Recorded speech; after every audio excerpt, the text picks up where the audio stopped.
going to be talking about fundamentals of trusses. And we're going to begin by discussing the geometry with you. And we'd like to have somebody see if they can make an observation about which shape they think is going to be stronger and why. The triangle. Okay, why? Flush joints. Okay, would you like to come up here and see whether you're correct or not by putting a little bit of force on the shape? And give force in multiple directions, not just down, but to the sides. See if you can you flex it? How much does it flex? Obviously not very much. Okay. And this one, obviously a lot. Okay. So that's the first point that we wanted to make today, was that you really have... Is that lower right-hand corner to me that full size? Yeah, right there. Good. I don't know. I wanted to be able to switch back and forth because I've Oh, got bridge builder stuff open. Got it. So We have little demo bridges. Okay. Back into it. Alright, so we've been talking about how with different shapes you can have different forces applied. If you push straight down, you're going to have the flex of the top piece in a square. Now if you add a diagonal force, there's nothing stopping it from collapsing. Which brings us to the triangle, which with added force straight down, it has multiple legs, bringing the force down to the points on the bottom. And if you push on the sides, it's always going to have those two forces. And so when you look at it in terms of a bridge,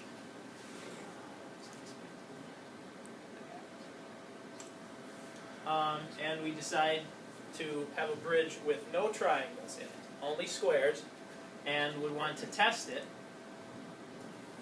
it is listed as structurally unstable because, as noted, the squares or rectangles, any quadrilateral, can collapse easily.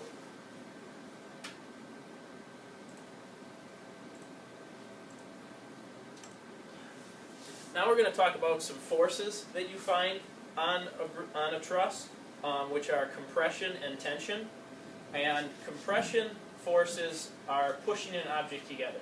So if I were to push down on this table, I would be compressing it towards the floor. Whereas tension is pulling two objects apart. Whereas if I grab both of these points and pulled them, it's a good demonstration of... And in the West Point bridge design model, it highlights in red the pieces that are under compression and in blue the pieces that are under tension. So can anybody offer their best guess as to why these bottom pieces are under tension and the top pieces are under compression? Because it's going to bow inward. So the top pieces, as it bows in, the top pieces are going to push together and the bottom pieces are going to just pull apart. Exactly. Because of the way the weight gets distributed. I got a question. Yes? If triangles are the shape of, stability, why is that table square then? Why don't we make that into a triangle? How do you feel, like, what do you mean? Like, the top of the table, or? If you look at the side, it's a square.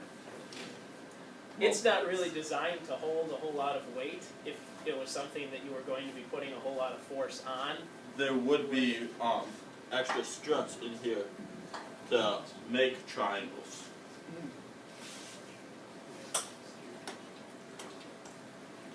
Actually, a good demonstration is on these desks under here.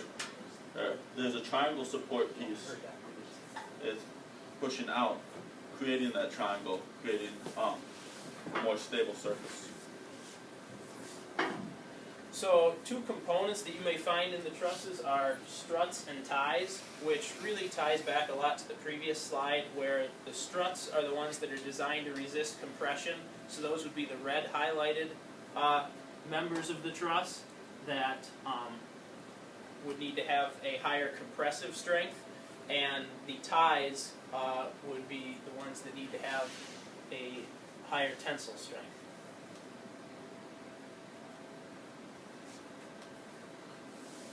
And then in a triangle, or in a truss, there are two different types of loads that the truss is going to encounter. The first we call a static load, which is the load that is just the weight of the structure itself. So a case where the bridge needs to be able to hold itself up, and if it fails, it can't handle its own static load. And that would be the concrete, the rebar, all the components making up the road surface as well as the structure itself. And a dynamic load would be caused by something that can move or change on the truss, so like an actual vehicle driving across the bridge, which the bridge also needs to be designed to hold up. It needs to be designed to support both. So, with that said, what we are going to have you work on today is keeping in mind everything that we covered in this brief PowerPoint, the important factors that go into a truss and designing one. We're going to have you work on building a bridge to hold the maximum amount of weight using the structural stress tester that you can. And then each one of you guys in a pair is going to get 10 feet worth of 1/8 inch dowel rod, square, and 1 stick of hot glue. Your bridge should fit in the diameters of 10 inches by 2 inches by, height's up to you. I wouldn't go too crazy, but height's up to you. Keep in mind you want to avoid, you may want to avoid shapes that are closer to rectangles, and as you make a taller structure, you are having more pressure on the diagonal members. All right. And like we're gonna do a test. And we will be getting Dr. Stricker, would you like a bundle? Someone just have. Okay, everybody. Here's the cut rod if you would like. Otherwise, it's easily breakable. How's it going over here? Oh, it's really good. Oh yeah? I like the sound of that. What are our plans so far? It's going. Going? Just another day in paradise. Well, looks like you got a lot I'm gonna of start parts. gluing them at 2 inches Looks there. like you're almost. So if we could have. Why is that? If you want to do a triangle, let's do whatever's wrong. Alright, the one piece pressing down on the structure. So, a triangle. What if I have a circle on top? It has to be flat to support this piece pressing down on the structure. So Anything else, the top of my bridge can't be like that. Nope, it needs at least have an inch of flat. Or different. Okay, gotta make sure it's centered here. Hey, no, put that right in the center.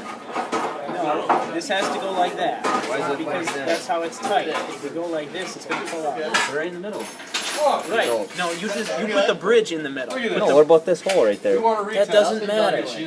I can't wait to watch this thing snap like a I'll kill you. Alright. Let's get this going here. Yeah. We want to retest. Pull it the other way. Ours is still good. Alright. Redo. Let's do this one. Is it home? Let's test it. Can I press start? Why I want to press start on the machine? You test it from there. That way you sense it.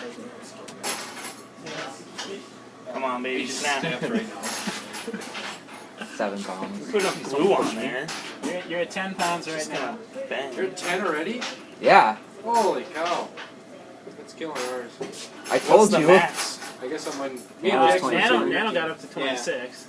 The other one was just Nano a and goof me. around one. We were just messing around. Yeah. that was tester. Come on, keep climbing. Snap. No, it's not gonna snap. 20. Yet. I saw a 22 in there. At a 1/4 inch of displacement. Yeah, you're at 22. Those guys have had almost an inch of displacement by the time it stopped. That looks like we've taken Oh. it away. Alright, hearing cracks. We just took it away. No, you didn't. It's No, still you going. didn't. I see 24 on there. Nah, what did we have? 22. That's 23. That's bouncing 23. 26. That's bouncing 23. 25. Look at that thing. That's not a It's bridge. 25. Wait, what were they at? 26? Yeah. Oh, I thought we were 22. Look at that. We got her. No, because it. Oh, it's 25. Oh, Oh. It didn't stop yet. Snap, crackle, It didn't pop. stop yet. If it stops within a pound. Who wants to live in a It didn't house stop. near those